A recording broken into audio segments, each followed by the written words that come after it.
সকাল সকাল ঘুম থেকে উঠে আমি আর মালা চলে এলাম বাজার করতে। আজকে আমরা দেবো স্নিগ্ধাকে আইবুড়ো ভাত সব বন্ধুরা মিলে। তো সেটার তোড়জোড়ে আমরা লেগে পড়েছি। আমি পায়েস বানিয়ে নিয়েছি। আর এদিকে সবাই রান্না করছে। সবাই সবার মতো রান্না করেছে। আর এই যে আমরা সবাই বসে বসে দেখছি। তো এবার রান্নাবাড়ি কমপ্লিট। এবার খাওয়ার থালাটা সাজানো হচ্ছে ফুল দিয়ে। আর ওই যে পিছনে আমাদের ব্রাইড টু বি বসে আছে। ও দেখছে আমরা কিভাবে কাজ করছি। আর এই হলো আমাদের আইটেম। আমরা বেশি কিছু করতে পারিনি। তো আমরা ব্যাস এইটুকুই করেছি। আর এই একজন ব্লগার।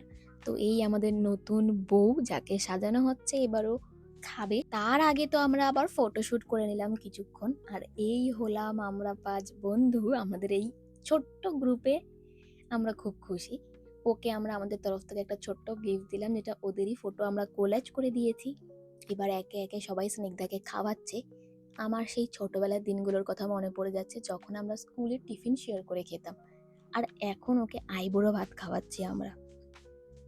সোনিয়ারও আগের বছর বিয়ে হয়ে গেল, এবার ওর পালা।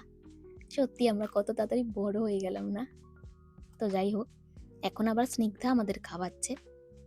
আজকের দিনটা আমাদের সত্যি খুব ভালো কাটলো। সব বন্ধুরা অনেক দিন বাদে এক জায়গায় হলাম এই উপলক্ষে।